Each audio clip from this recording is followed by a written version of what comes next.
Xenoblade 3 is a game full of scenes that want to make you feel something. It pulls on your heartstrings and implores you to celebrate the wonders and miracle of life, as is its central theme. And a key aspect of this narrative, and indeed of any good story, is its characters. The game does an excellent job of making you connect with and truly care about them. A huge element of the way it does this is through the relationship of Noah and Mio, which sits at the core of this story. I could gush about how much I love these two all day, how they're by far the greatest romantic pairing Xenoblade has ever written, how their stories so excellently act as inversions of their alter egos N and M, the wider symbolism of their story, and so on, but we'd be here for days.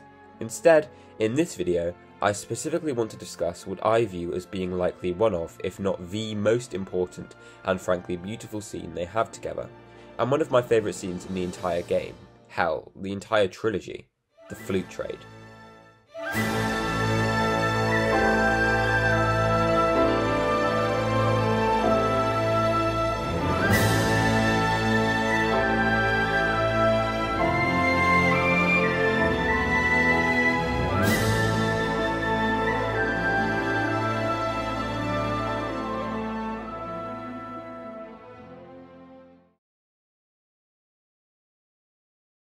In some ways, I genuinely believe this scene is able to surpass some of the absolutely incredible and insane shit that goes on later in chapters like 5 and 6, and of course that ending.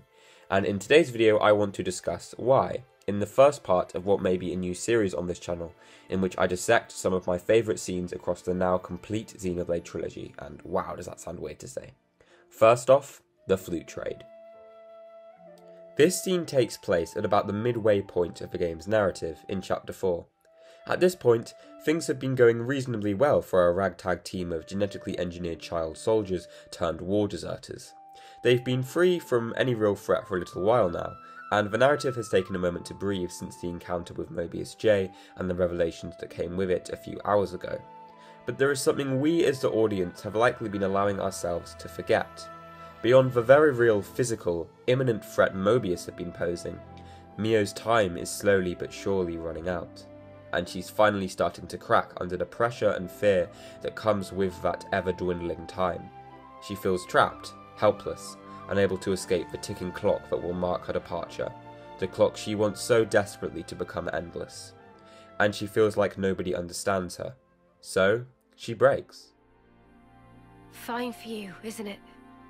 All that time you've got. We keep taking this at such a casual pace. Now Sword March seems so distant. Mia? What am I even doing? I can't. You still have 2 months left. If we take care of this now, we can ensure the colony's safety. Just maybe we can make an ally of people in the castle. It'll make getting to Sword March a bit easier. Still! It's 2 months. Might as well be nothing.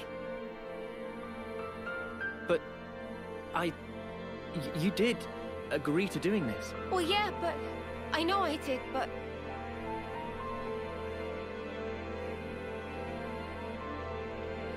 Look, I know it was a snap decision. I understand why you're upset. Let's just take it easy tonight. Take a moment to breathe. why wouldn't I be upset? Take what easy?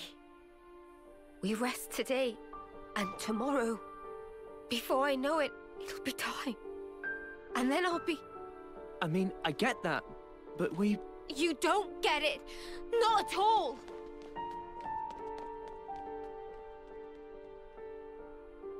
What the spark? This marks the first and, unless we count the interactions between N and M, or Mio and N, the only verbal disagreement or conflict between Noah and Mio in the entire game. And I'm personally really glad it's here.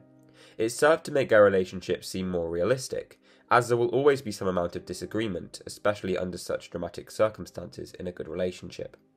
I'm aware what I'm discussing here isn't the flute trade scene itself, but I want to talk about it briefly too. Just like a climax that comes after it, pretty much everything about this scene is expertly done. Mio becomes frustrated when Noah is unable to recognize the fear she masks over her lack of time left, blindly planning out actions that neglect this factor, such as taking a deliberate detour to visit Kabez's castle and destroy the Annihilator.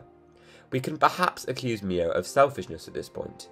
The structure harbours the power to destroy entire colonies, and indeed much larger sections of life, as they saw earlier with the Urian Mountains, but Mio is prioritising herself. But, in my opinion, it's completely understandable. She's terrified, as Senna says later, and she's right. If we neglect the exact context of the situation they're in, the party is taking it at a very casual pace. It's no wonder, then, that this is the straw that finally breaks the cat's back. Oh, I hate myself for that one. And when Noah says he gets what she's going through, it just makes things even worse.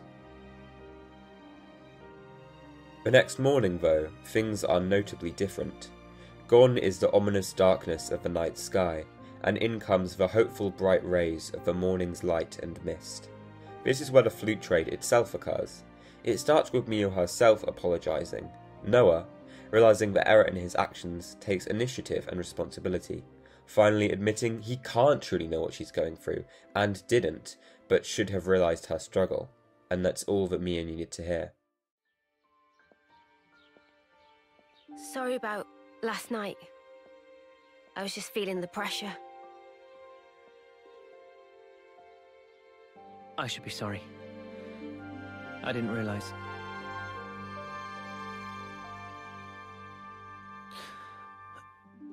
It must be tough for you, I'm sure. It's now important to discuss the symbolism of Mio's flute. Prior to this, the concept of objects containing or being representative of one's memories has been brought up in one key place in the story, Taion and Nimue's pocket watch. This idea again becomes relevant with the aforementioned flute. In this case, it is, for Mio, representative of the memories and legacy not of Nimue, but her fallen friend and off-seeing partner from Colony Omega, Miyabi. The most tragic part of all this is that Mio has been struggling not just with the crippling fear of her own time running out, but the creeping guilt that it isn't rightfully hers in the first place and she doesn't deserve it. In a twisted, cruel world like Ionios, time is valuable and incredibly precious, it's in short supply. So the fact that Miyabi, someone younger than Mio, gave her life for hers, she sees as inexcusable and undeserved. This, belonged to a friend. We served in the same colony. She was my officer partner. Miyabi was her name. So your officers sometimes work in pairs? Yeah. You know, I was surprised when you joined in and played alongside me back then. Anyway, one day there was an experiment. And she told me to keep on living. To live life in her stead. To fight on. But the stupid thing is, I was the one who was older than she was.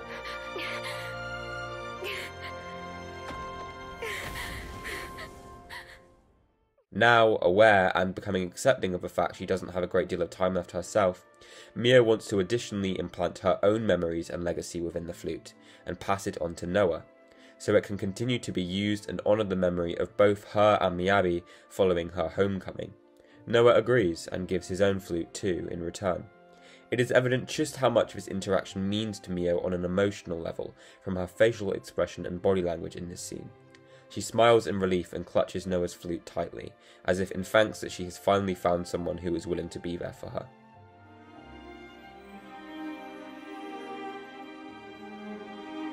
Thank you for the chat. The scene reaches its ascent as the two become more intimate than ever before, evident by their body language.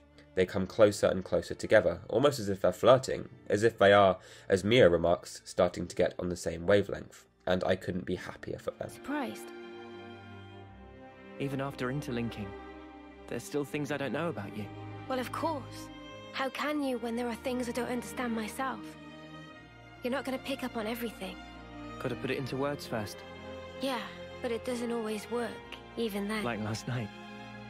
Oh, that. That was me being selfish. But now, I feel like we're starting to get on the same wavelength. Maybe interlinking just helped that along.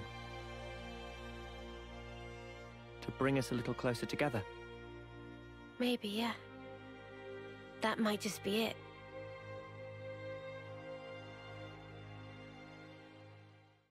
I also want to pay homage in particular to the frankly stunning and woefully underrated music track that plays in this scene. It's titled In the Morning Mist, and it may just be my favourite song in the game. I don't know what it is, but there is something so profoundly beautiful about this song to me, and it complements this scene absolutely perfectly. The first main segment of it is yet another differing rendition of the main melody, but it's one of my favourites of the many various songs that repeat this motif. There's a real grandiose and heavy feel to it that is both hopeful, yet also mournful and bittersweet, representative of Noah and Mia's relationship itself, since it is doomed to end again and again and again and again, as we will come to learn later. It's almost sad, but the song is uplifting at the same time in a way that's rather hard to describe.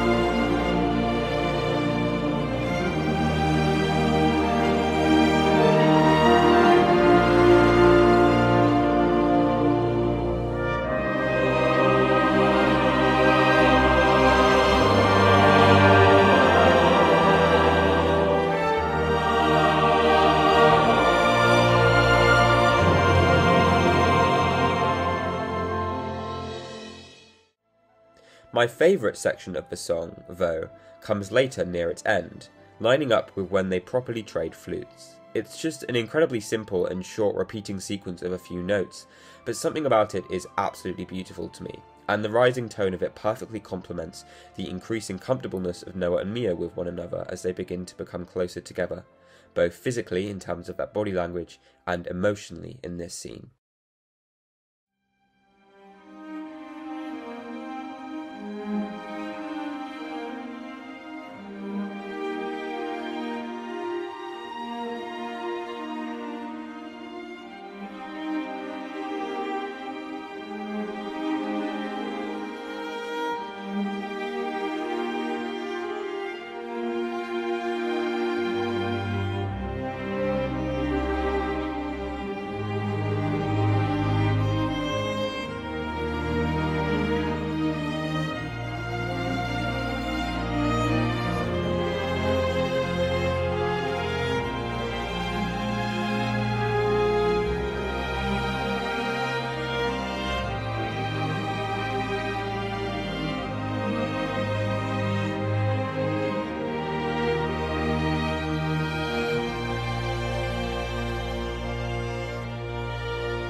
Another aspect of this scene that I have to praise, which contributes to its excellence, is the absolutely gorgeous lighting. The way the yellow light of the sun divides and envelops the couple here is so well done, and it acts as a perfect backdrop, representing the renewed hope Noah has given to Mio following this interaction. And it also acts as an incredible backdrop on which to end the scene later, as the two gaze out over the morning sun together. It's beautiful. The voice acting of both characters here, too, is masterful and completely convincing. You can hear the gratitude in Mio's voice when she thanks Noah for playing the off-scene melody with her back after Vandam's death all the way in Chapter 1. And the way her voice slightly wavers as if on the verge of tears is an excellent little detail if you pay closer attention. Yeah. You know, I was surprised when you joined in and played alongside me back then. The scene also has excellent symbolism overall, with the flute representing how the shared profession of off-seeing has brought them together, and the intermingling of their melodies being symbolic of their very own intermingling when interlinked, and their coming closer together emotionally.